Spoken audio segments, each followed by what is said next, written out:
And so that would be my advice to him. But also, Benny, President Trump is a very smart guy. He's the one that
Hey, hey, what do you say? Stacy Peterson's here. Joe's here. Philip's here. Joni's here. Looking so pretty. Everybody. All right, let's get the party started. Hey, Stacy, could you run positive focus for me? I've got to do a nature break. No problemo. All right, might have been an overshare. Oh, you have it already live on Facebook? Yeah. Oh my gosh, so good. I'll be back. All right. All right, everybody. Welcome to the call. Let's start out with something good. It could be something in your business that happened just this week, last week. Love to get those wins and we can share them with everybody. I think we all kind of learn from that positive focus as well. So who's got something good? You can type it in the chat, or even better, unmute yourself and share it with the group. So who is going first?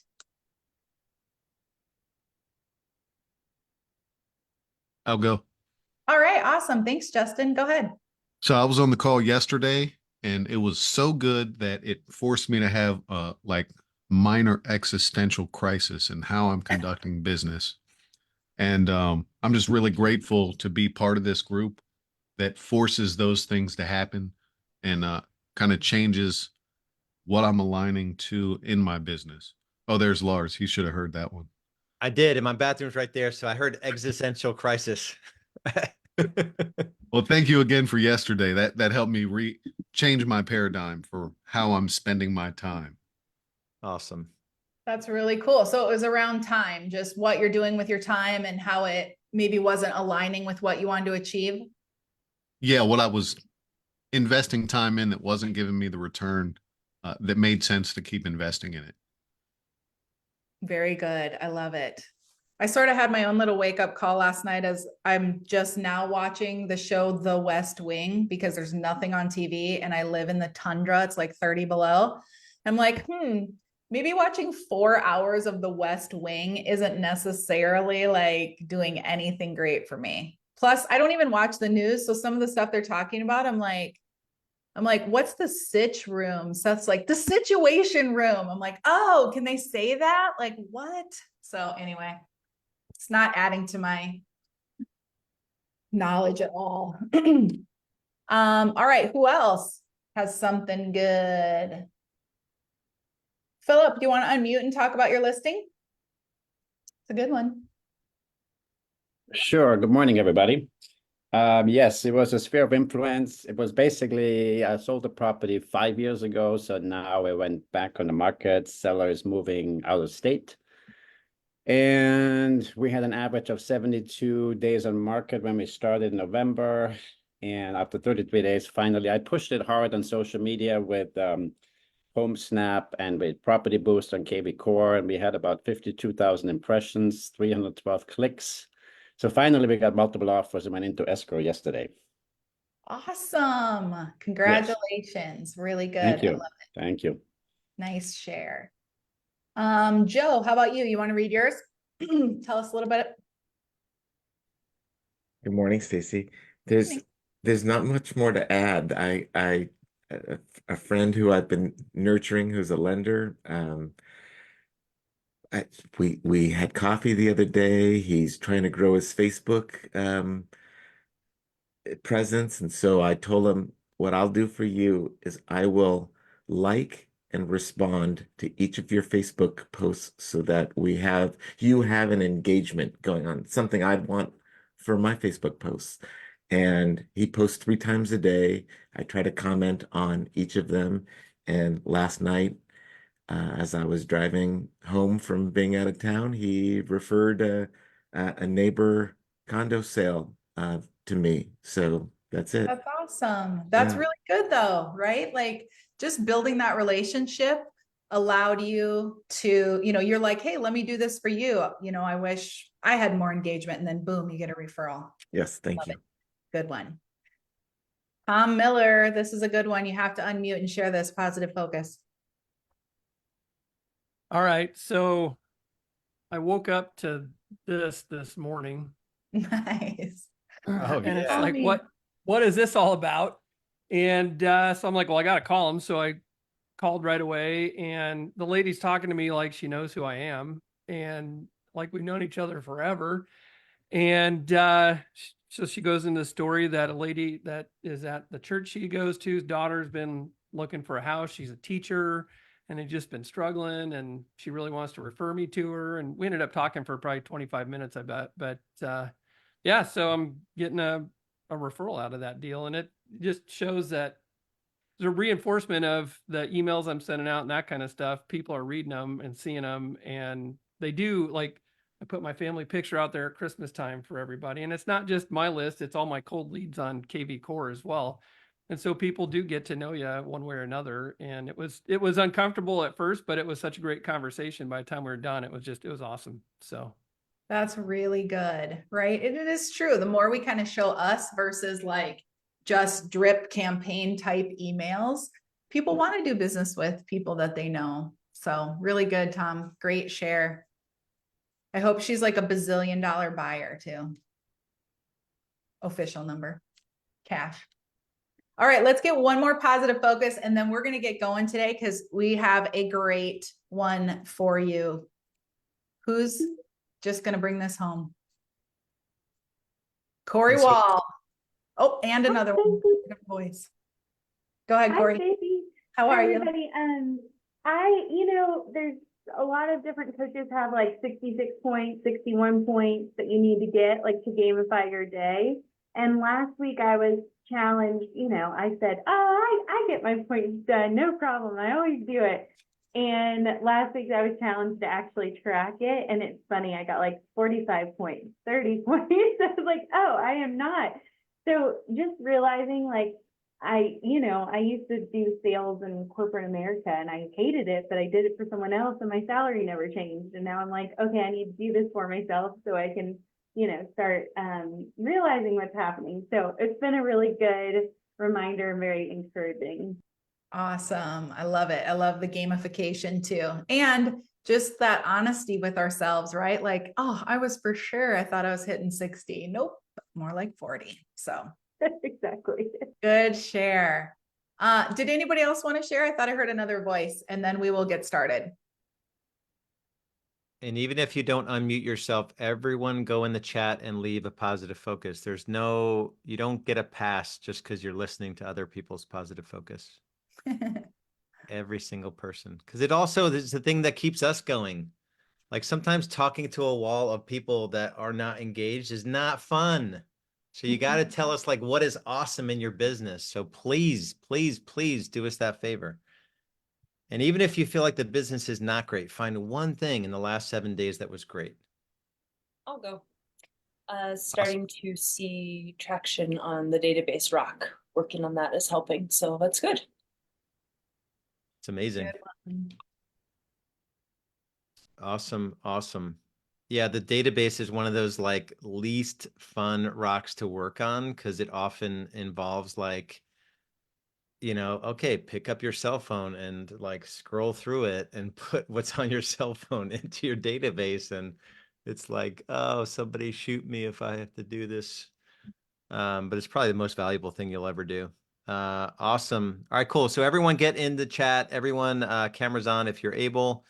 Kathy had a second showing on a big listing that's been lagging and looks like we're getting an offer. That's always exciting. Did an open house yesterday, made a great connection with a buyer that was working with another agent. Now he wants me to represent him in submitting an offer on the property. That's awesome. The one hosting the open house for change my daily schedule. Yeah, to Corey's point, take any example of anything that you want to change. Very rarely have I figured out a way to do it without like actual like reality tracking. Like you just want to believe that you're doing this stuff. And you're like, oh, I'm totally doing that. And then you like start to track it. You're like, oh, I ate 4,000 calories when I tracked it on like my fat loss app. Like I for sure thought I was like in a calorie deficit, but like you start tracking and you're like, I didn't know my coffee that I drink like 3 of a day is like 600 calories. That would have been good to know, So it's really, really funny. So if you're struggling in business and you're not tracking, it's probably something that you want to add into your routine. Jim Fury, 1 listing last week and 2 other appointments and 2 listings later this week. Fury, any goodness to add for that positive? Like, why were you waiting till the last person? Maybe you just showed up. That's a good one. Jim's like the most modest guy ever. He's probably like, no, just hanging around. Business comes to me. Where are you, Fury? Well, he probably can't talk. Sorry. Oh, there he is. Yeah, sorry about that. They're all kind of passive leads from our database and whatnot. So we've been reaching out and people are responding back. So awesome. Yeah, there's so much business. I think I've said it every Tuesday. Like most of the business that's coming in, none of these lead gen crap that's being sold to the industry is working. And that was I think the breakthrough that Justin was talking about. He's working these low quality leads and just thinking that he's productive. And it's like 1 out of 200 are going to buy, and it's your job 4 hours a day to miserably put yourself through the exercise of finding that 1 out of 200 versus just building the database, opening up your cell and calling 10 people, and just doing that every day. So implement the business freedom planner. Yeah, that's awesome. Tons of showings on my listing. Now you guys are in the game. Back on track my YouTube videos, published 3 in the last 10 days, have 6 more in editing. 2024 is to publish 130 videos. Day 23 of 75 hard. Way to go, Dave De Silva. 75 hard.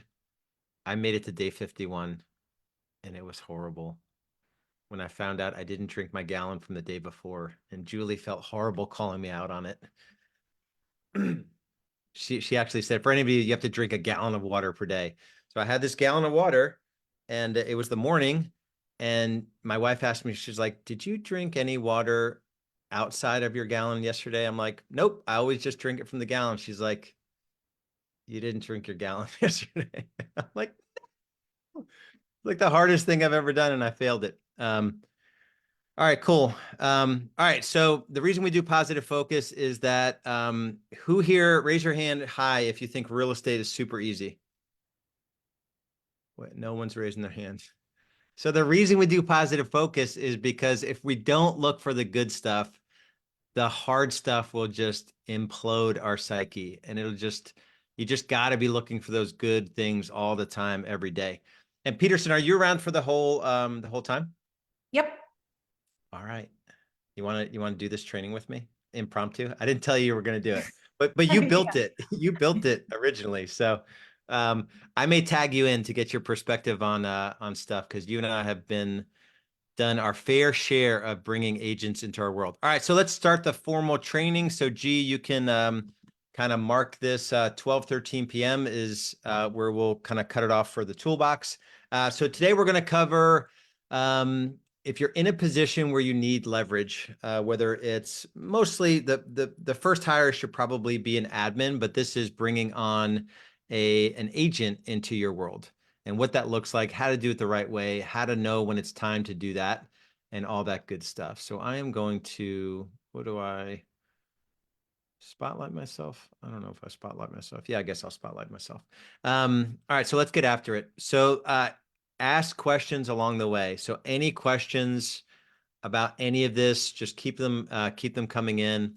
And Stacy, anything that you want to add as we go through this, please totally chime in, or I'll just tag you to ask for your perspective.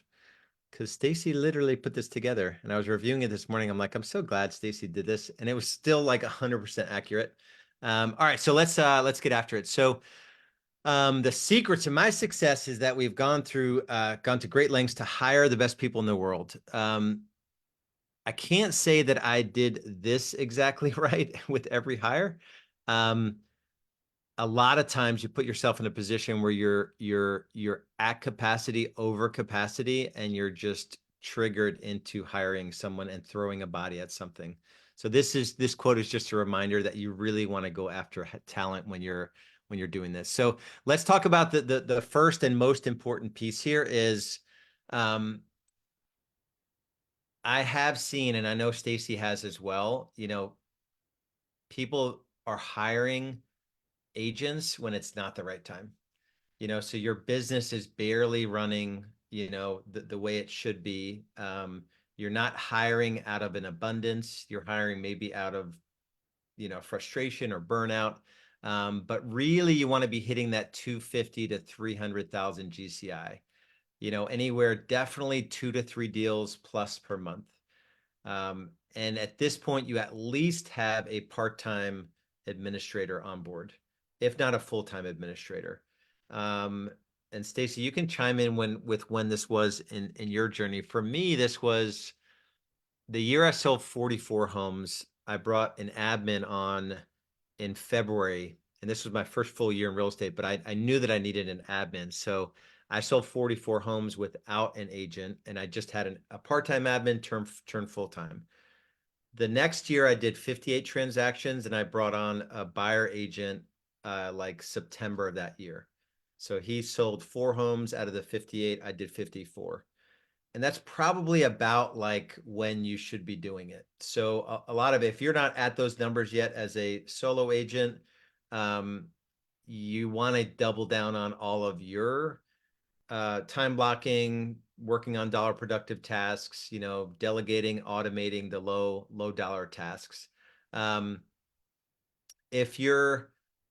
A lot of us get so spun out on the buyer side of the business, and especially in a market where that's still low inventory, and maybe you're having to show more homes, or your offers are getting rejected. It's taking more effort to work with buyers. That is the first part of the business, even showings, but just letting buyers go and focusing more time on the listing side of the business. So if that's kind of where your capacity is, because all of your time is spent working with buyers, that's not the highest leverage activity that you could do in a real estate business. Typically it's focusing on bringing more listings in.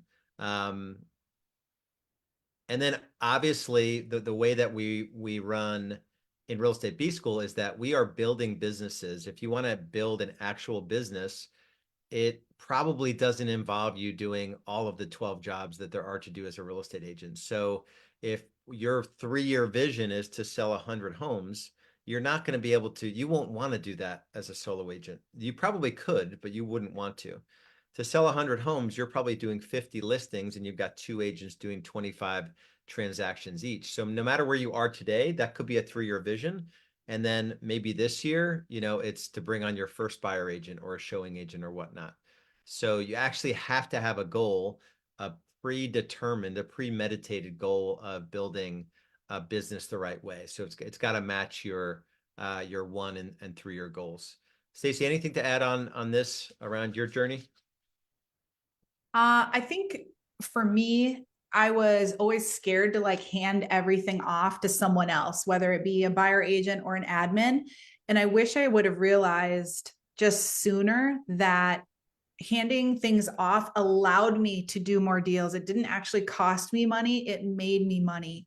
So sometimes this is the hardest part because you're like, I don't really want to hire an agent, or how am I going to find the right one? And we'll get to all that. But it's scary because you think your clients only trust you. They only want to hear from you. They only want to talk to you.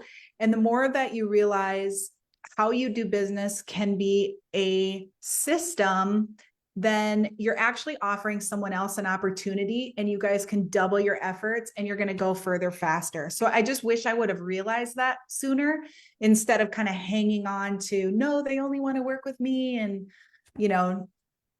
no, they'll work with other people. They just want to know that the process is handled and that the agent that you're hiring has to be a really good fit. Otherwise, you're not going to pass anyone to them. So if they're not a good fit for you, personality wise, and they're not a good fit for you, you don't like how they do business currently, but you're just so exhausted, you need help. It's not going to work. You have to have someone that is an extension of you. Yeah, that's really good. You just said something in there that yeah. So for any of you in our formal coaching program, Real Estate B School, the systems that you're building out, specifically, your buyer consultation framework and, how you service your clients. I mean, those are the systems that anyone is going to be able to run with. And so whether or not you want to hire an agent ever is irrelevant. You're still building out the systems in a way where anyone can sit in the systems. So that's something to really, really, and Stacey kind of just made that point where when I hired my first agent, it wasn't like, he just literally, I think I had him just stand next to me for a couple weeks and see how I set consultations and how I signed new buyers and how I did showings and, how I organized the database, but I wasn't like creating a position and trying to like make this position and have someone fill it. I was already doing the job at a very high level and he was just coming in alongside me and taking the lower quality leads. Honestly, I was just cherry picking the better opportunities, which was me getting onto the listing side and getting out of the buyer side. So, in terms of, how do you know you're ready? A few other things. If you're generating more leads that are being handled properly, if you're doing any paid buyer home search leads and you aren't getting on those leads in a minute or two, you're not calling them 5 times in the first day, you're not texting them 5 times in the first day. If you find yourself cherry picking leads, then you're definitely just losing opportunity. We've gotten away from the paid home search lead game a little bit. It still works. It's just a heavy grind. And then really probably the most important one, and this is why in Real Estate B School, we focus mainly on generating listing opportunities. If you can generate listing opportunities consistently and really just going on 2 listing appointments a week. If you went on 2 listing appointments a week, you would generate enough buyers. You would generate enough sales for yourself, but enough buyer lead opportunities where you wouldn't have to ever do buyer production again. So that's really how we want you to think about the business. If I could just go on 2 listing appointments this week, and then you're just going to create a good problem on the buyer side. You're going to have yard sign calls. You're going to have open houses that buyer agents can do. you know, and those are two lead gen levers that you wouldn't even have to work. Yard sign calls, open houses, and the agent's database, right? That's enough business for them to do 3 transactions per month. And then you could just focus on listings exclusively. And then, I mean, I know Stacy is wired this way. I'm wired this way. We kind of achieve one level in our business, and then there's just the next level, and then there's the next level. In Real Estate B School, there's 6 stages of growth. You know, our stage 2 ends at 500,000 GCI, and our stage 3 ends at 1 million GCI. You know, so there's definitely different moves to make at different stages of the journey. So you definitely have to want to. You don't have to know every step, every right next step, but you have to want to grow your business. And not every agent wants to grow their business. But it's usually that every agent I talk to, you get to a point in your business, if you're working with too many buyers, that you're feeling like massively burnt out. You know, it typically, especially if you have a spouse that has a corporate job and you're heavy on the buyer side of the business, typically you're working evenings and weekends. You're working at the times that your spouse is not working. And unless you guys don't like each other, maybe it works for you, you probably want to structure a business where you're working more business hours, and getting out of the buyer side of the business allows you to do that. All right. So we're not going to go through all of this today, but we'll cover most of it here. There are definitely mistakes to be made in this process. Most often it's like, yeah, I talked to one agent and I hired them. It's like your whole process was like one agent, and that was happened to be the right agent out of all the talent that's out there. The one person that was like your friend's kid that just graduated college, has no, you know, proven themselves in anything. Like, that's the person you're going to hang your hat on for your buyer, you know, side of your business. So typically you've got to treat this like, you know, ask yourself a question like, what would a world-class business owner look for in someone coming in to run the buy side of their business? So there's definitely a process to this. So I just talked to Jay, the one of the founders of WiseHire recently. There are platforms that make the hiring process a lot easier. Specifically WiseHire, and I've actually got it pulled up. I'll go through it here in a minute. They kind of give you like a recruiting platform. They have ads that they'll run for you on like 100 different job sites based on position. They're in other verticals besides real estate, but I think real estate is their biggest vertical. So they understand like inside sales versus outside sales, listing agent versus buyer agent versus, you know, real estate admin. They've got recruiting scorecards. They really do a good job specifically for real estate. And I think it's just month to month, you know, so I think it's like their lowest package is like $249 a month. But they'll let you do it on a month-to-month basis, I'm pretty sure. And they've got all of it in that system. And I'll go through the disc here later and the different types of agents you could hire. The other platform that is typically good, and I'll go through some examples that I've got pulled up, is Indeed. I believe WiseHire posts on Indeed, but you do a better job of getting more interest when you go directly on the platform. So somehow the feed from WiseHire to Indeed isn't as powerful as going to Indeed directly. And I'll show you some examples of ads that you can run, and it essentially becomes a marketing exercise when you're running ads. You know, so you don't want to just have a plain vanilla, very generic ad. You want it to be, you know, to stand out amongst the sea of brokerages in your market that are recruiting on the same platforms. And then I would say the best place is people that you already know. So think of lenders, think of attorneys, think of your sphere of influence, just posting on social media. You know, my business is growing, do a Facebook Live, my business is growing and I need your help. You know, what agents do you know that would be, you know, a good fit for what we're trying to build? And I would say, and then if you grow beyond the first agent, we've gotten our best agents from people on our team that we're bringing in other agents, because then they get a feel of the culture and how everything rolls. Stacy, anything to add on this, kind of managing the actual process of receiving applications? No, I think you covered it. All right, cool. Cool. We had, because we know the stats, and I'll show you an example of this here when I go through the recruiting packet. I don't know what the exact, I've been saying 82% forever, like 82% of agents do not renew their license on their second anniversary. I don't know if it's the right number. If it's 5 years, it's like 88% or whatever, but you want to be able to give confidence to agents that are not achieving their financial goals. And again, like a 2-year agent is only making $10,000 of gross commission income on average. The average agent's only making 50K GCI, and 16-year veterans are making 90K GCI. That's before any expenses or broker splits. So you want to be able to show a path to X dollars. And we even had like guarantees, like if you don't make 100,000, in your first 12 months after we train you in our 90 days, we'll give you the difference. So you can get, once you're confident in your ability to bring on agents, you can get pretty aggressive with the marketing.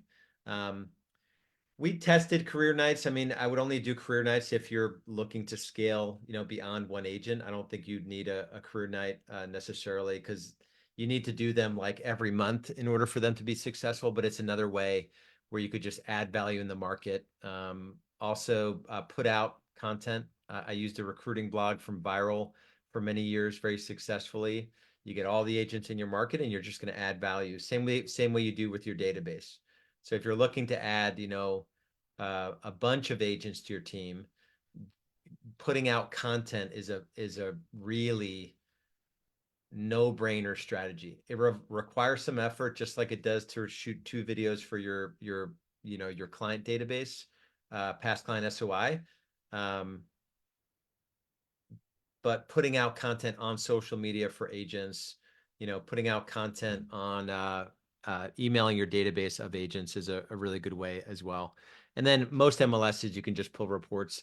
Any agent selling, less than 5 homes a year, they're probably a good candidate for a team. Even, less than 10. But you'd be surprised if you run those numbers, what percentage of agents are not doing a lot of real estate. It's 50% of agents sell 1 home or less per year.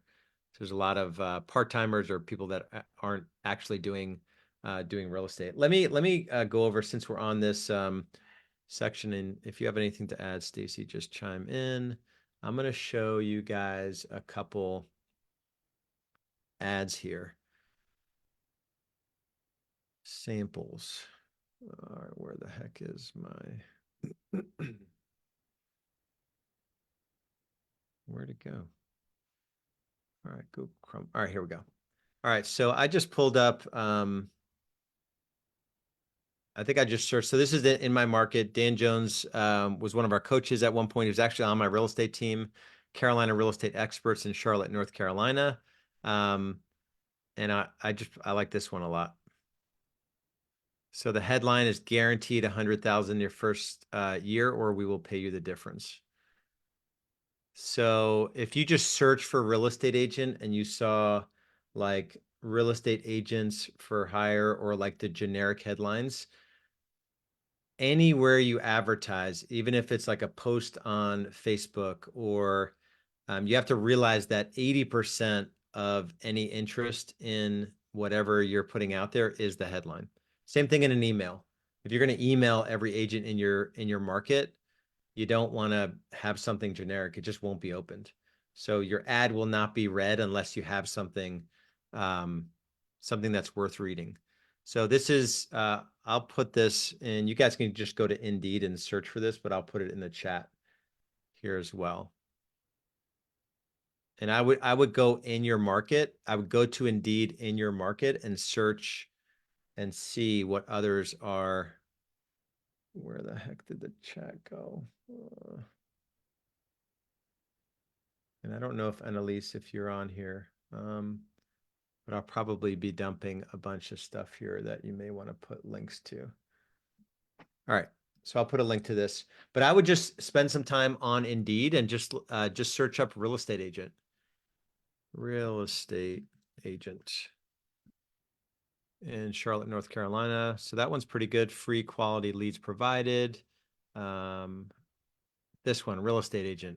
I mean, Mark Spain does a gazillion, sales, but surely their marketer could come up with a better headline than real estate agent. Make 2024 your best year yet. We provide the leads, you provide the hustle. I like that one. Leads, newly licensed. I don't love that one. Here's the 100K guarantee. I like that one. Real estate agents wanted. So this is from I'm not in this business anymore, but this is HPREA is my former team that I had an ownership interest in. So this one's probably pretty good. I don't know what the bonus is. Terms and conditions apply. So I don't know what that would be. Income guarantee. I like both of those. We're heavy on the admin side. We'll even walk your dog for you, pick up your dry cleaning. We'll handle social media, all your past client stuff and all that good stuff. So this might be a good one to check out as well. I'll put this in the chat. All right. So definitely, I mean, your ability to generate interest, I would definitely look at it from the hat of a marketer. You're trying to get someone to put an application in. You're not necessarily trying to get them to join your team.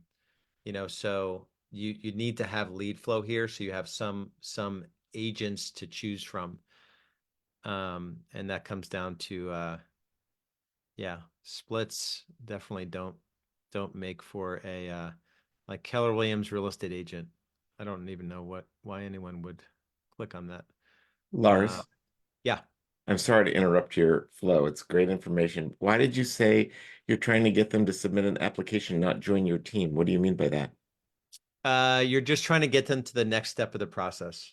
So a lot of times, and some of this is on personality type, you're going to put so much stuff in the ad or, like a good example. So, in a buyer consultation, like you get a buyer on the phone and you're not trying to convince them that you're going to be their agent. You're just trying to convince them to meet with you. So you're putting some breadcrumb out there. Like I've got a list of off-market properties, would that be helpful to you? You say, yes. When's a good time we could meet for 15 minutes to go through your criteria and I can set you up on a custom search. So you're just trying to get the appointment with them. You're not trying to sign them up as a client. In recruiting, you're just trying to get people to be interested in working with you. And then you have this system where you sift and sort those. So you're thinking more like a marketer than you are like, you're not going to tell them that your splits aren't 90-10. Because when they're joining your team and you're following our economic model, they're not going to be the best splits, but they'll make the most amount of money. But they don't think that way. So that's all I'm saying is that you're not trying to explain everything in the ad. You're just getting them to get enough interest where they're going to put in their application. Does that make sense? Yes, very much. Thank you. Awesome. All right, cool. So this is going to be a good one. And Stacy, I need your input on this one. I actually had a running list, and Stacy, I remember we took it from that list of all the disaster hires that I did. I remember I had like, oh, the reason that one didn't work was this, or the reason, and I had like 8 specific people, that it's like, this is the reason that person didn't work on our team, or this is the reason. So this is kind of like that list. And I could think of more than this, but Stacy, I want you to chime in too. So in terms of like what to look for, there's I just wouldn't overthink it, but I would make a list of like, who do you want to work side by side with? Who are you willing to pour into, the type of person that you're willing to pour into, to increase the chances that they'll be successful after you pouring into them. If you bring the wrong person into your world, you will end up investing a lot of time in agents that don't stay with you for very long. And so the first thing, because real estate's super hard, they're going to have to work harder than they probably even think to be successful in real estate. You have to make sure that whatever your criteria are, that they check the box on it. And this is just borrowing from our pain and suffering. The first one that I noticed is that I didn't do really great bringing agents on my team that didn't need the money. So there are, I don't know what percentage it is, but there's a large percentage of people that have real estate licenses that don't actually need to make money in real estate. I was at an event this past weekend and I was actually a little annoyed. I was talking to a girl and she came up to me twice. And like, I had other people that I could have been talking to. And she said, my problem is my husband makes such a great living. I don't need to make any money. So what should I do? And I'm like, I just gave her some advice. And then I'm like, I talked to other people. And then she came back to me after the event and asked me again for more advice. And I'm almost like, I told her, I said, don't sell real estate. I'm like, don't sell like, I don't know what to tell you.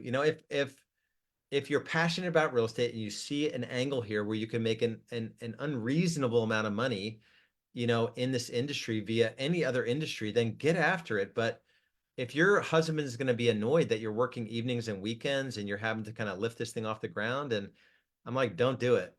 So I don't know what she was expecting me to say, but it was exactly that thing there. Do not bring someone into your world that is indifferent to money. You need to make sure that they need to make money. Number one thing. And just ask them, like, so what's your income goal? And why is that number important to you? And my income goal is 50K, and it's really just extra money, to whatever, right? That's not the person. You just avoid that person 100%. The next one here, you're bringing them into, this is not like a free agent, they do whatever they want brokerage opportunity. If you've done this properly, you've sat in the position, you've got everything dialed in yourself personally, you're honoring your time blocks, you know how to track your numbers, you know the scripts that you're using, you know how to organize your database, you know how to set consultations, you know how to give consultations, get them to sign the loyalty agreement, get transaction fees. Like, you can do that process perfectly. And then you're just teaching them that process. And you're not trying to shy away from the fact that, hey, this is going to be way different than it was out there with every other agent. We've got an actual proven system. We thrive on accountability, and we actually do the work every day. Are you cool with that? Right? And either they are or they aren't, but you don't want to sugarcoat it in the early part. And then they just realize that, they actually have to work. So that's a big one. And this one's a little harder to identify, but you really want to make sure that they want to be part of a team. A lot of agents, don't want to be part of a team, and they're just buying time, and they just want to seek shelter, which on the one hand, it's probably okay. And especially if you're in the type of model where you can benefit from people maybe staying with your team for a period of time, and maybe they can launch on their own and you can get some kind of override. If you're with EXP or a similar rev share model, then that's okay. But you want to make sure out of the gate. I asked this guy, he was like super smart, super on it, very aggressive. Like, he would have come in and crush it. And I said, like, what do you want to be doing 2 years from now? He's like, oh, I want to do what you're doing.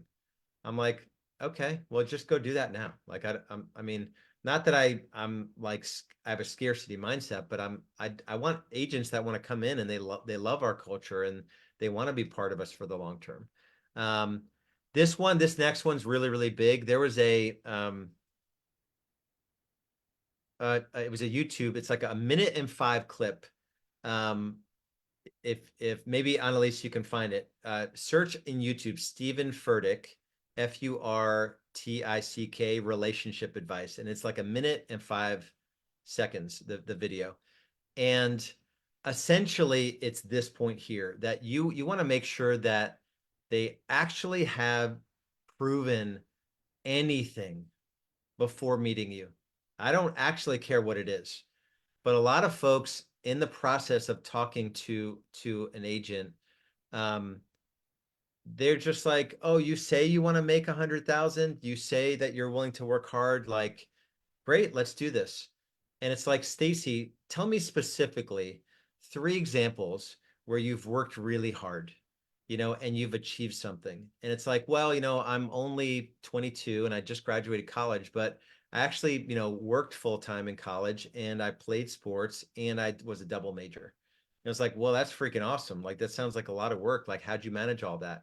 And then you get into a real conversation, like they actually have a record of achievement.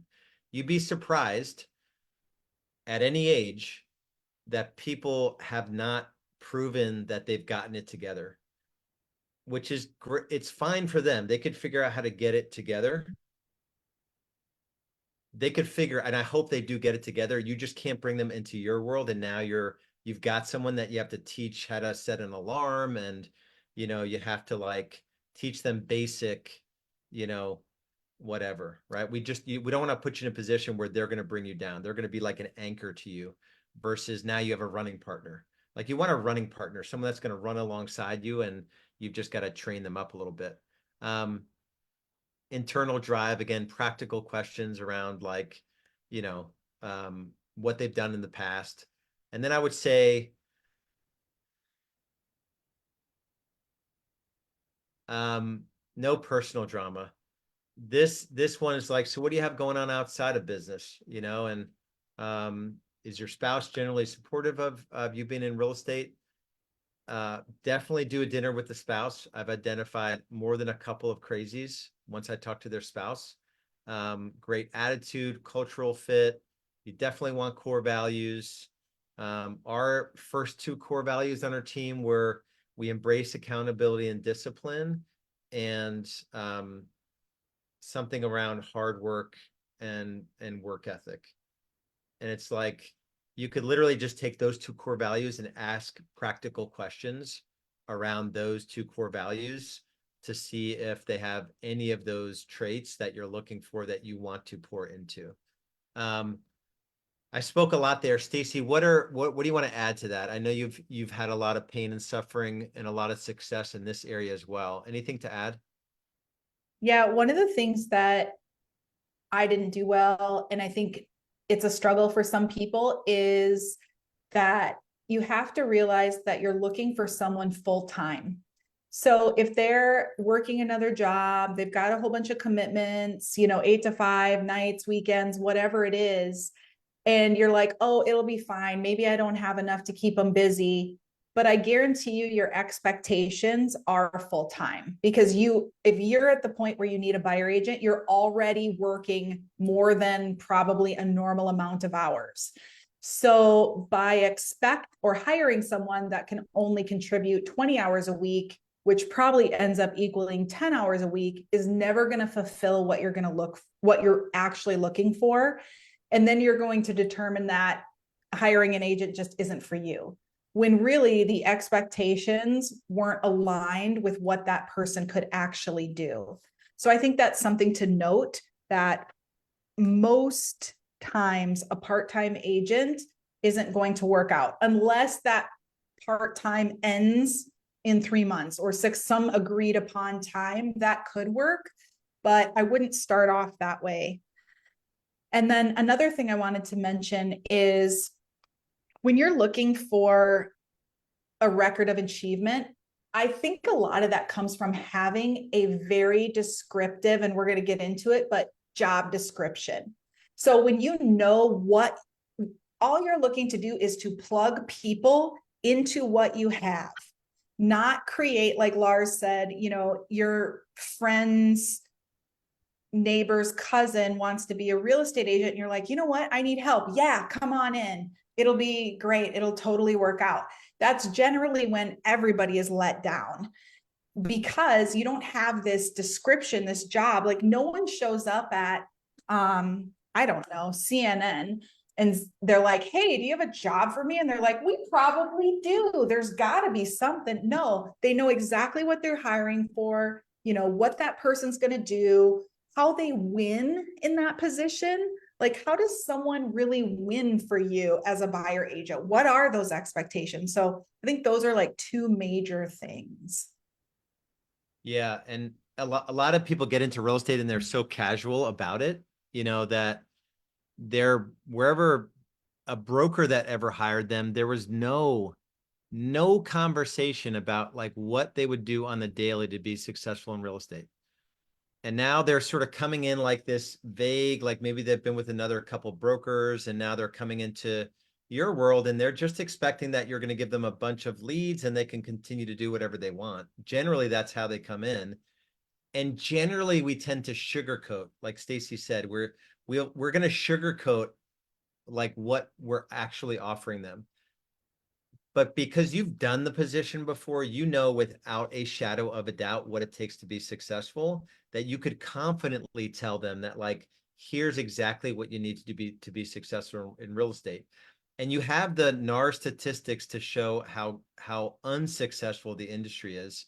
And hopefully this agent is coming into your world. They need to make money and they've tried it for 2 or 3 years on their own. They're not hitting their financial goals the way they're doing it. So they'll be ready to submit to a system that is proven that can help them. So Stacy mentioned it. We'll get right into it. And don't overthink this. You guys have heard Stacy and I talk before about the only money-making activities in real estate are PLAN. Your job description, even if you started from a blank piece of paper, most of you guys have access to our job profiles. So I'm not going to go through it specifically, but just document exactly what you needed to do to be successful on the buyer side of your business. And it's prospecting. It's following a calendar, tracking your numbers, following scripts, time blocking 8:30 to 11:30 every day to prospect, taking a short break, the next hour's lead follow-up. You're trying to fill your appointments in the afternoon, and then you're putting deals under contract. Now, you may not be in the position yet where you can offer a bunch of client care services, like leverage client care services yet. But ultimately, you want to be in a position where they are getting rid of the paperwork and the non-dollar productive tasks. So, and just write it out. And we have examples for you guys. I think, we'll even go through this here. But give like super clear expectations. If you know the way to win in real estate, just be clear about that. And they're gonna be comforted by the fact that you're the first person probably in their real estate career to show them a proven path. And you're gonna confidently tell them what they will need to do to be successful. Nobody has been honest with them yet, right? Nobody told them, for 4 or 5 years, I was in the #1 KW in the world. And they were like 5 years running. But that broker, their team leader that was recruiting agents into the office, they didn't say, well, truth be told, our productivity per agent is 7 deals. So we're the #1 KW in the world out of 850 offices was the mantra, but it wasn't like, it's kind of a bit of a crapshoot.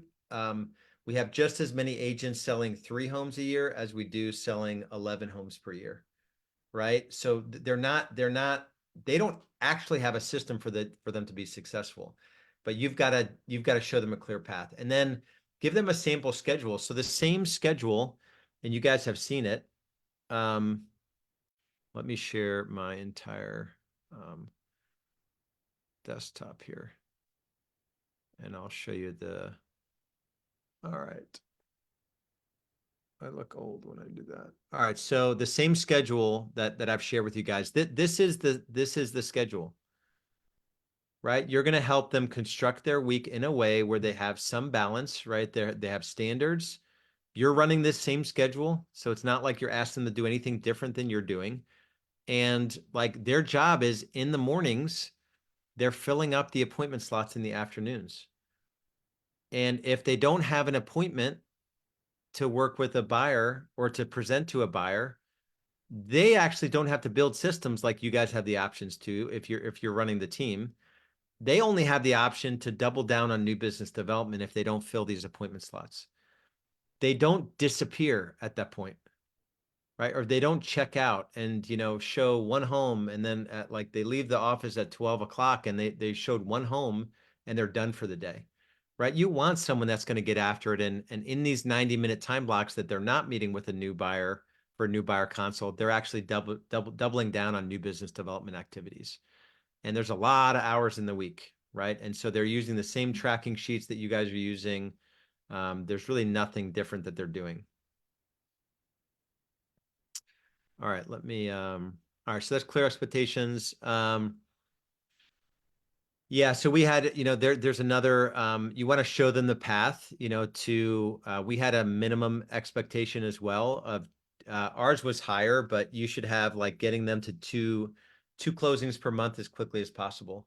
We actually had our expectation in the first 90 days was to help them pend or close 6 transactions. So it's a bigger conversation, the onboarding process, but you want to put them in a position where they're in dollar producing activities as quickly as possible. My personality is more like we'll figure out how to fill out a contract after you set a consultation. So I didn't even teach them really how to show homes or how to fill out contracts. We just want to put you in a position where you're getting buyers to agree to come into the office for a buyer consultation. So, and then scripts, you know, we've got a bunch of scripts. We've got 31 different scripts, SOI scripts, open house scripts, yard sign scripts, you know, and you should be working in a system where you can easily record their calls and you can, you know, on a regular basis do call reviews. All right, so job duties. So we can drop a copy of this, but you guys have that are in Real Estate B School. You guys have a copy of different job profiles by different positions. Let me spend a little bit of time on farmer versus hunter. So raise your hand if you guys are familiar with the disc profile. Everybody pretty much?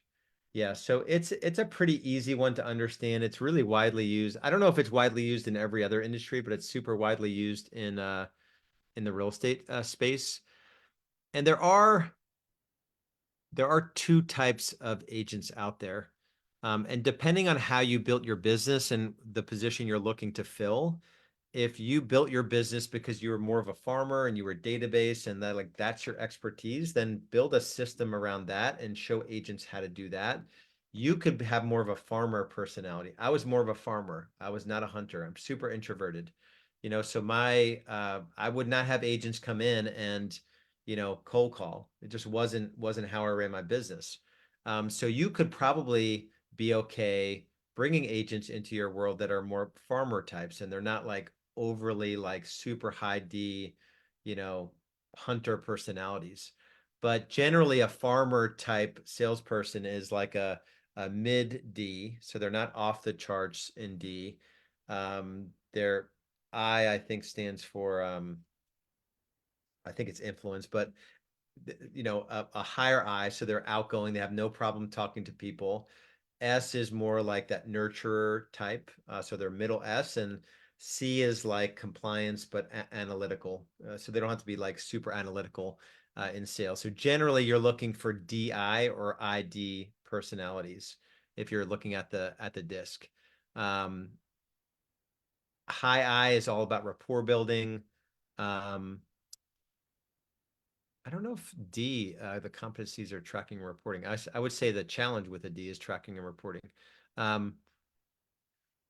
But, you know, high D personalities are in the DISC test. One of the things they test for, one of the drivers is economic and their desire to make money. So you can actually test for it. And then the only difference in Hunter is you look for generally higher D. So anywhere north of like 70 on the D aspect of the profile. You still want I.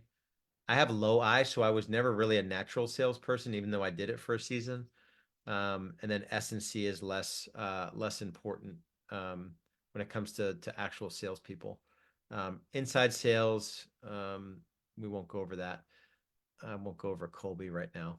I'm gonna not spend a lot of time. We only have a few minutes left here, and we can drop. And again, you guys have access to all this in the training library.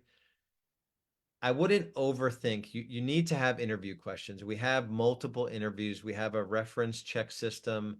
You want to treat this like an actual interview process, but also at the same time, don't overthink it. Like if you know that hard worker, like demonstrated achievement, accountability, discipline are like four things that probably have to be a part of someone's wiring if they're going to work well with you. Just write some questions around those four things. Like Kelly, give me an example of, a time where you really worked hard and you achieved something great personally or professionally. Give me an example of, how do you hold yourself accountable when you set a goal? What are the top 3 personal goals you have right now? And we'll give you a list of questions. You guys have, a ton of questions that you can ask, but you want to do a screening interview over the phone where you're just going to spend 5 minutes with people that come in it looks like a decent application.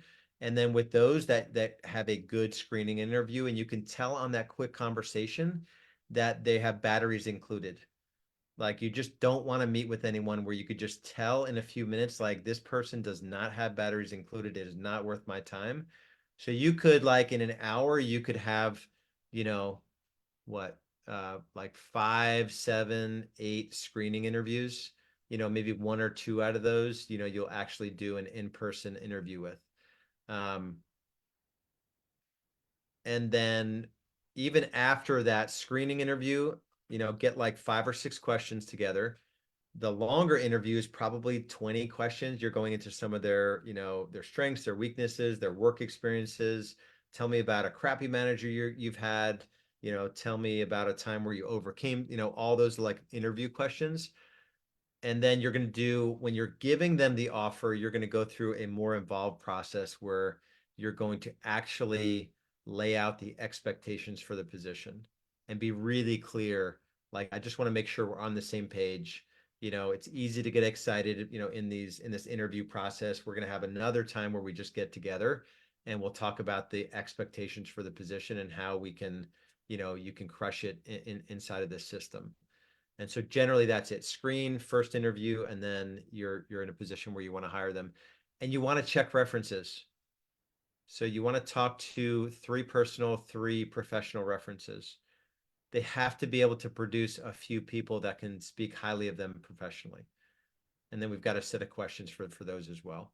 So don't shortcut any of this. You will regret shortcutting this process when you realize that you've made a commitment to have that person stop everything else that they're doing and now come into your world.